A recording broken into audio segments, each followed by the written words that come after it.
जनवरी का महीना था। कड़ाके की ठंड पड़ रही थी। इसी वजह से बच्चों के स्कूल की 15 दिन की छुट्टियां पड़ गई थी। अब ठंड ज्यादा होती थी। सुबह सुबह तो कोमल भी देर से सोकर उठती थी। एक सुबह जब कोमल सोकर उठी तो उसकी सास फोन पर उसकी ननद से बात कर रही थी। अरे हाँ हाँ, क्यों नहीं, बच्चों की जब छुट्टियां हो ही गई हैं तो तू रहने के लिए आ जाना, इसमें पूछना क्या है, तेरी भाभी कोई मना थोड़ी करेगी। हाँ हाँ, बोल तो दिया, तेरा अपना घर है। कोमल बहू, पूजा थोड़े दिनों के लिए बच्चों के साथ रहने आना चाहती है। बोल रही है कि तुम्हें कोई परेशानी तो नहीं है ना? नहीं नहीं, मुझे कोई परेशानी नहीं है, बोल दीजिए, पूजा को आ जाएगी। देखा, मैंने कहा था ना कि बहू को कोई परेशानी नहीं है। चल अब मैं तेरे लिए क्या बनवा दूं खाने में, बच्चे क्या खाएंगे बता दे। छोले भटूरे ठीक है क्या? सोनू बेटा को गाजर का हलवा भी खाना है। ठीक है, फिर वो भी बन जाएगा। अब जल्दी जल्दी नानी घर आ जाओ, ठीक है बेटा। कोमल की सास ने तो बैठे बैठे ऑर्डर करना था। बेचारी कोमल इतनी ठंड में अकेले रसोई में सबसे पहले भटूरे छोले तैयार करती है और उसके बाद गाजर का हलवा। शाम के समय कोमल की ननद अपने बेटे सोनू और बेटी दीपा के साथ कुछ दिनों के लिए रहने आ जाती है। अब जब घर में कोई आ जाए तो भला कोई आराम से कैसे बैठ सकता है, खासकर घर की बहू। पूजा बेटा, तू कहाँ जा रही है? यहाँ बैठ न कंबल में मेरे पास, कितनी ठंड हो रही है। बच्चों को भी कंबल में बिठा दे। मम्मी, भाभी रसोई में थी, मैं सोच रही थी उनके साथ रात के खाने की तैयारी करवा लूं। रहने देना, कभी कभी तो आती है, यहाँ भी काम में लग जाएगी, कर लेगी तेरी भाभी अपने आप। तू मेरे पास बैठ और टीवी देख। रिया बेटा, वो तुम्हारे मामा जी जो गजक लाए थे वो डिब्बा मम्मी के से लेकर आना। मम्मी, गजक से याद आया, मैं तो भाभी और बच्चों के लिए कुछ खाने का लाई ही नहीं। क्या करूं, ये ऑफिस में थे, मैं तो कैब से आई हूँ। रास्ते में सोच रही थी कि कोई मिठाई या गजक की दुकान मिल जाए, पर कैब वाले भैया ने कैब रोकी नहीं। कोई बात नहीं, तू इतना क्यों सोचती है, तू अपने मायके ही तो आ रही है, कोई पराए घर नहीं आ रही है। नहीं लाई तो कोई बात नहीं। दादी ये लो, ला दे। पूजा, ये खाकर देख कितनी स्वाद है। कुछ भी कह, बहू के मायके वाले चीज बड़ी स्वाद देते हैं। पूजा का पति मनोज आ जाता है। अरे दामाद जी। हाँ, बच्चों के बिना घर पर मन ही नहीं लग रहा था, सोचा मैं भी बच्चों के साथ कुछ दिन यहीं रह लूं। 2 दिन ऑफिस की छुट्टी है। देखा मम्मी, ये भी ना मेरे और बच्चों के बिना अकेले नहीं रह पाते, तभी तो मैं कम आती हूँ। ये तो मुझे भी दिख रहा है। अच्छा आप बैठो, मैं बहू को बोलती हूँ सबका खाना लगा देगी। कोमल रात के 1:30 बजे तक अकेली रसोई में लगी रही। अरे भाभी, आपने तो सारा काम कर लिया, मुझे बुला लेते। कोई बात नहीं, सब हो गया, बस बिस्तर लगाने जा रही हूँ। भाभी आप बुरा न मानो तो हम आपके कमरे में सो जाएं। वो क्या है ना, मनोज को बेड पर सोने की आदत है। हाँ हाँ, क्यों नहीं, हम लोग बाहर ड्राइंग रूम में सो जाएंगे। वैसे भी मैं ऐसा ही कुछ करने वाली थी। थैंक यू भाभी। अच्छा, मैं कह रही थी मनोज को ना कॉफी पीकर सोने की आदत है, आप बना दोगे क्या? मैं सबके लिए कॉफी बना देती हूँ। कोमल स्वभाव की बहुत अच्छी थी, वो सबका सम्मान करना जानती थी।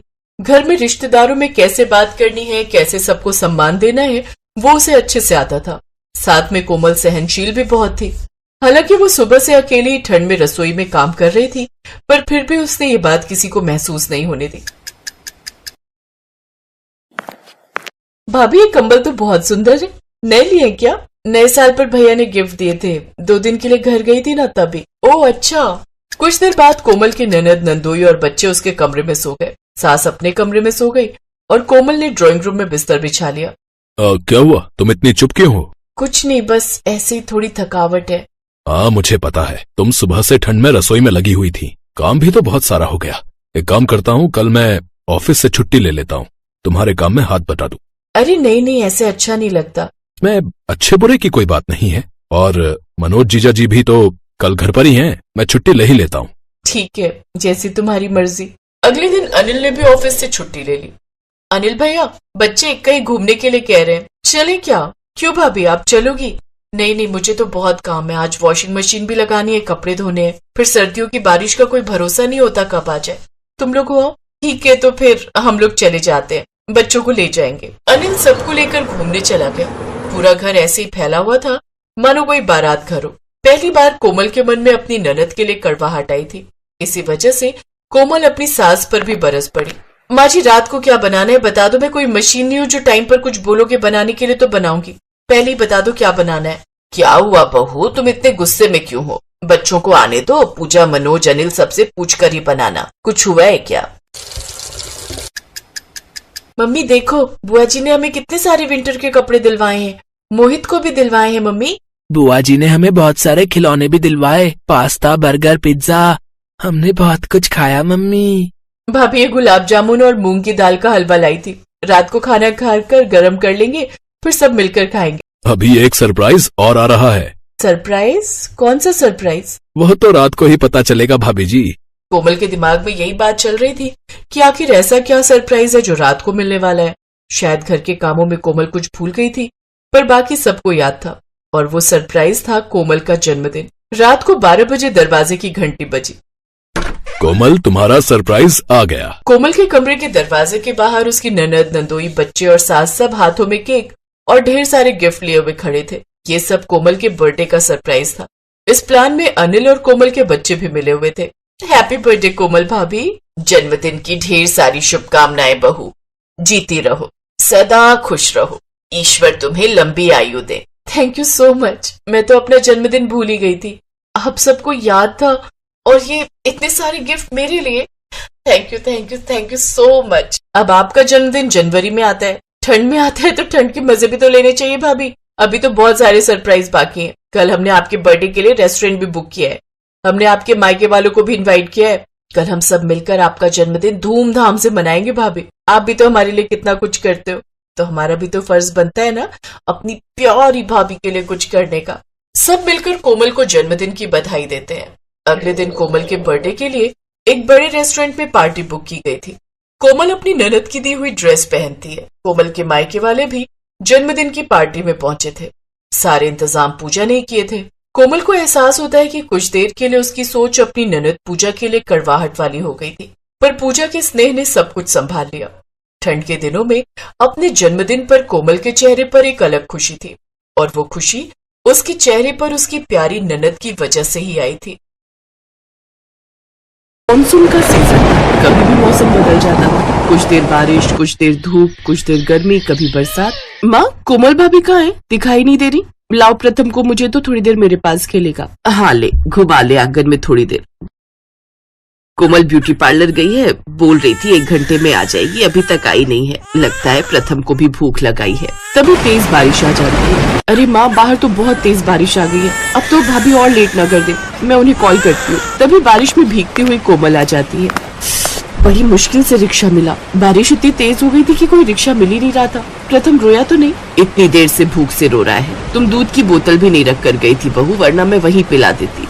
ये लो भाभी, ये तो घूम कर भी चुप नहीं हो रहा, अब आप ही इसे संभालो। उस दिन ऐसी बारिश शुरू हुई जो अगले 1 हफ्ते तक नहीं रुकी। मानो बारिश का झड़ लग गया हो, कभी धीमी कभी तेज, पर अगले 6-7 दिनों तक रोजाना ही बारिश का मौसम बना रहा। कोमल, मेरा ऑफिस के काम से 3 दिनों के लिए जाना बहुत जरूरी है, तुम मम्मी के घर बाद में रह आना। नहीं आशीष, मैंने तुम्हें पहले ही बोल दिया था कि मुझे इस हफ्ते मम्मी के घर 2-3 दिन के लिए रहने जाना है। तुम रहने दो, मैं अकेली कैब से चली जाऊंगी। मैं क्या करूंगी रुक कर, जब तुम ही नहीं होगे तो। ठीक है, चली जाना, पर बारिश हो तो मौसम देख लेना। तुम उसकी चिंता मत करो, मुझे आदत है इन सब की। आशीष अगली सुबह ऑफिस के काम से आउट ऑफ स्टेशन चला जाता है। उसी दोपहर बैग पैक करके कोमल अपने मायके जाने के लिए तैयार हो जाती है। तभी तेज बारिश होने लगती है, पर कोमल कैब बुक कर चुकी थी। भैया, आपको कितनी देर से फोन कर रही हो, आप अभी तक आए नहीं हो।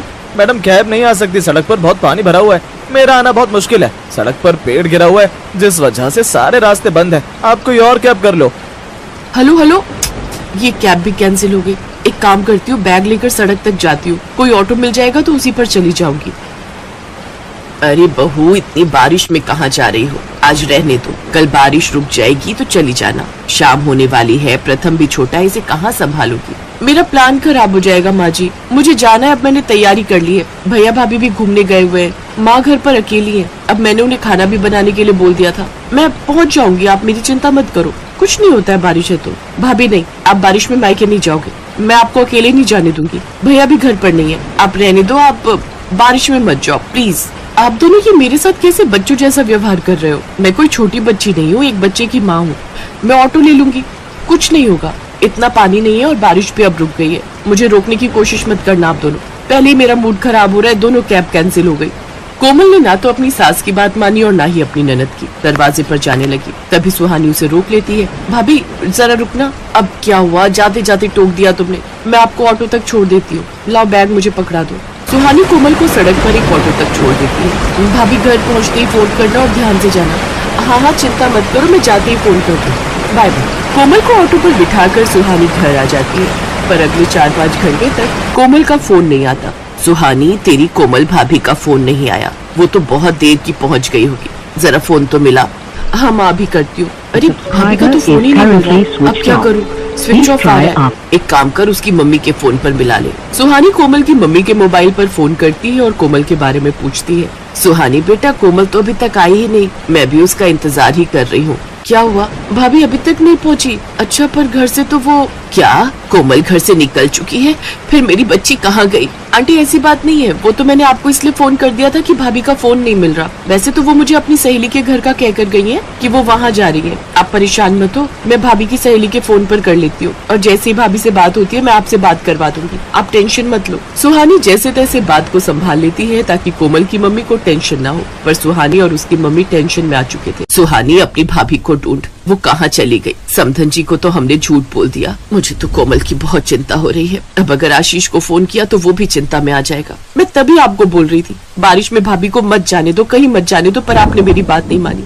अब देखो पता नहीं वो कहाँ होंगी। मैं जा रही हूँ, देखती हूँ, बारिश भी बहुत तेज है, मुझे भी पैदल जाना पड़ेगा, सड़कों पर पानी भरा हुआ है। सुहानी, छाता लेती जा। सुहानी छाता लेकर पैदल ही अपनी भाभी की तलाश में निकलती है। वो बेचारी सड़कों पर भरे हुए पानी और की हुई निकल रही थी, पर उसे कहीं भी कोमल नजर नहीं आई। तभी सुहानी की नजर बारिश के पानी में सड़क पर तैरते हुए एक दुपट्टे पर पड़ती है। ये दुपट्टा कोमल भाभी के सूट का है।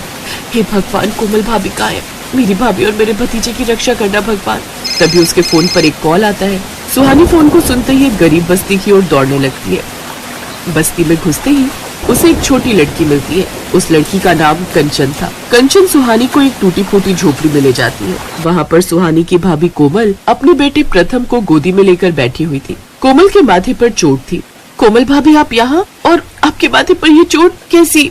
आप ठीक तो हो ना? मैं ठीक हूँ सुहानी, प्रथम भी ठीक है।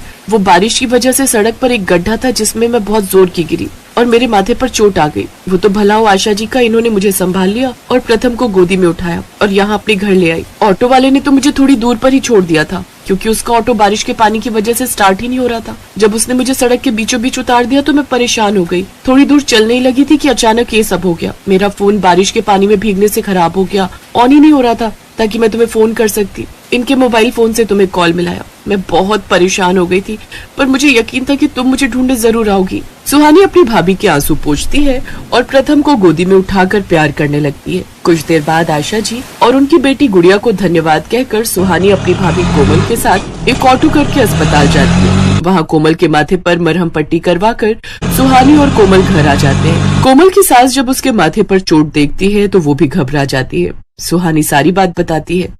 गलती मेरी ही है। इतनी बारिश में सड़कों पर भरे हुए पानी में मुझे घर से निकलना ही नहीं चाहिए था। मुझे समझना चाहिए था कि सड़कों पर जब पानी भर जाता है तो कितनी मुश्किल आती है। बारिश के भरे हुए पानी की वजह से कहीं भी गड्ढे दिखाई नहीं देते। अभी तो मैं फिर भी बच गई। अगर कुछ और ज्यादा हो जाता, प्रथम को चोट आती, तो मैं अपने आप को कभी माफ नहीं कर पाती। आई एम सॉरी माँ जी, आई एम सॉरी सुहानी, मुझे आप दोनों की बात को मानना चाहिए था। कोई बात नहीं भाभी, अब आप ठीक हो, बस यही बहुत बड़ी बात है। एक काम करेंगे माँ, वो आशा दीदी और उनकी बिटिया बहुत अच्छे हैं। जब 1-2 दिन में बारिश रुक जाएगी ना, तब कोमल भाभी के साथ जाकर उन्हें कुछ उपहार दे आएंगे। उन्होंने भाभी की बहुत मदद की है। हाँ, ये ठीक रहेगा, कल परसों में हो आना। 1-2 दिन बाद कोमल और सुहानी आशा और गुड़िया से मिलने जाते हैं और उन्हें कुछ उपहार देते हैं। उस दिन के बाद कोमल ने खुद से वादा किया कि वो कभी भी जल्दबाजी में और मनमानी में कोई डिसीजन नहीं लिया करेगी।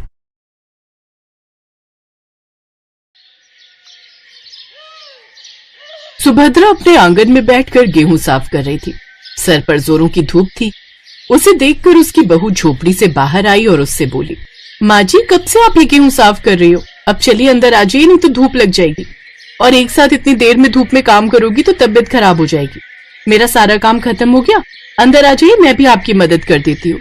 फिर दोनों सास बहू अंदर झोपड़ी में गेहूं साफ करने लगती है। तभी सुभद्रा की बेटी अंजलि अपनी माँ से कहती है, माँ, क्यों थोड़े से पैसों के लिए बेकार की इतनी मेहनत करती हो? तू जानती है ना बेटा, हमारे घर के हालात कुछ ठीक नहीं है और तेरा भाई दिन रात मेहनत करके पाई पाई जोड़कर तेरे ब्याह के लिए पैसे जुटाने में लगा है, तो हम भी उसकी थोड़ी मदद कर देंगे तो क्या जाएगा। ब्याह? अच्छा माँ, मैं पहले ही आपसे कह रही हूँ, मैं ऐसे वैसे घर में शादी नहीं करूंगी। अरे जब मुझे गरीबी झेलनी ही है तो मैं ऐसे वैसे घर जाकर गरीबी क्यों झेलूं? और अगर गरीब घर में मेरी शादी हुई ना तो पहले ही कह देती हूँ, मैं वहां से भाग कर आ जाऊंगी। ऐसा नहीं कहते बेटी, शादी के बाद ससुराल जैसा भी हो वही उसका घर होता है, और अमीर गरीब ससुराल मिलना तो नसीब की बात है। वो सब मुझे नहीं पता माँ, मैं पहले ही बता रही हूँ मेरी शादी किसी बड़े अमीर घर में करना। ये कहकर अंजलि वहां से चली जाती है। हे भगवान, मैं क्या करूं इस लड़की का, ये तो जैसे कुछ समझने को तैयार ही नहीं है। कोई बात नहीं माँ जी, ननद जी के लिए हमसे जितना हो पाएगा हम उतना जरूर करेंगे। फिर दोनों सास बहू वो सारा गेहूं साफ करती हैं, जिसके बाद वो सर पर उठाकर दुकान पर देने जाती हैं। अरे अच्छे से गेहूं साफ तो किए है ना? याद है पिछली बार अच्छे से साफ नहीं हुआ था। नहीं नहीं मालिक, हमने तो अच्छी तरह से सारा गेहूं साफ किया था। तो मैं क्या झूठ बोल रहा हूँ? अब ये लो अपने पैसे और जाओ यहाँ से। दोनों सास बहू पैसे लेकर लौट आती हैं। लौटते वक्त सुभद्रा की नजर एक सूट पर जाती है। देख तो प्रिया, ये सूट कितना प्यारा है ना। अंजलि जब शादी के बाद आएगी तो उसको ऐसा ही सूट दूंगी, उस पर खूब खिलेगा। हाँ माँ जी, है तो सुंदर, ननद जी पर ये रंग खूब खिलेगा। चलिए अंदर चलकर पूछते हैं। वो दोनों अंदर जाती हैं और दुकानदार से उसका रेट पूछती हैं। ये 2000 का सूट है, बस लास्ट पीस बचा है, चाहिए तो बताओ। हैं? अरे सोना बेच रहे हो या कपड़ा जो इतना महंगा बेच रहे हो? हाँ, मुझे तो पहले ही समझ जाना चाहिए था कि तेरी हैसियत नहीं है खरीदने की। चलो अब निकलो यहाँ से। वो दुकानदार उन्हें दुत्कारता हुआ वहां से भगा देता है। अंजलि उस वक्त अपनी 2 सहेलियों के साथ कहीं जा रही होती है।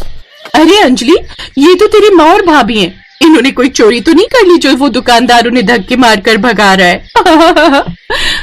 ये कहते ही उसकी दोस्त हंसने लगती हैं। अंजलि उनके सामने शर्मिंदा हो जाती है, लेकिन उसे अपनी माँ और भाभी पर बहुत गुस्सा आ रहा था। वो गुस्से में घर आती है तो वो उनके ऊपर गुस्सा करने लगती है। माँ भाभी, क्या करे थे तुम दोनों उस दुकान में जो वो दुकानदार तुम्हें धक्के मारकर भगा रहा था? वो माँ जी को आपके लिए एक सूट पसंद आया था दीदी, तो हम बस उसका दाम पता करने गए थे। झूठ मत बोलो भाभी, अच्छे से जानती हूँ दोनों चोरी के इरादे से गई होगी। अंजलि को अपने घमंड के आगे कुछ भी दिखाई नहीं देता, न बूढ़ी माँ भाभी और न गरीब भाई का दर्द। वो तो बस अपना मतलब निकालना जानती थी। सारा दिन मेहनत मजदूरी करके शाम को थका हारा मनोज घर लौटता है। प्रिया रसोई में आटा गूंथ रही थी। अंजलि, मनोज आ गया है, जा अपने भाई के लिए पानी ले आ। माँ, मेरा नेल पेंट खराब हो जाएगा, आप भाभी को बोल दो ना। बेटी, वो आटा लगा रही है। अच्छा रहने दे, मैं ही दे देती हूँ। पता है माँ, अपनी अंजलि के लिए एक बहुत अच्छे घर का रिश्ता आया है। पंडित जी कह रहे थे कि वो अमीर घर तो है, लेकिन एक खामी है। कैसी खामी? लड़का उम्र में अंजलि से 8 साल बड़ा है, इसलिए मैंने सोचा मना कर दूं। क्या आप कैसी बातें कर रहे हैं भैया? आजकल ये सब कौन देखता है? अगर लड़का अमीर है, मेरा मतलब है बड़ी उम्र का है, तो क्या हुआ, शादी नहीं हो सकती क्या? मुझे इस शादी से कोई दिक्कत नहीं है। अरे लेकिन बेटी। माँ जी, अगर दीदी को कोई परेशानी नहीं है तो ठीक है, अब बस वो खुश रहनी चाहिए। आप आगे की बात बढ़ाइए। मनोज पंडित से कहकर बात आगे बढ़ाता है। अंजलि दिखने में सुंदर थी, इसलिए लड़के वाले भी झट से मान गए और उनका रिश्ता पक्का हो गया। अब मनोज मजदूरी करके तो वहीं घर पर सारा काम निपटाने के बाद सुभद्रा और प्रिया गेहूं की बोरियां साफ करके या दाल की बोरियों में से कंकड़ साफ करके कुछ पैसे कमाती। ऐसे ही समय बीता और उसकी शादी के दिन पास आ गए। मनोज ने गांव के जमींदार से कुछ कर्ज उठाए और अपनी बहन की बड़ी धूमधाम से शादी की। शादी के बाद अंजलि अमीर घराने की बहू बन गई और अब तो जैसे वो अपने गरीब परिवार को भूल ही गई। एक रोज, अंजलि, अगर तुम्हारी माँ को तुम्हारी याद आ रही है तो ठीक है, हम कल ही चलेंगे मेरे ससुराल सासू माँ से मिलने।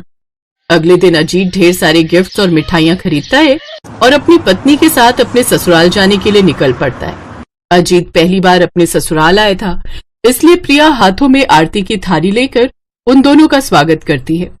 अंजलि सबको गिफ्ट्स देती है, फिर अपनी अमीरी का घमंड दिखाते हुए कहती है, तुम्हें पता है भाभी, मेरे घर में तो बड़े बड़े कमरे हैं और हर कमरे में एसी और डबल बेड और टीवी है।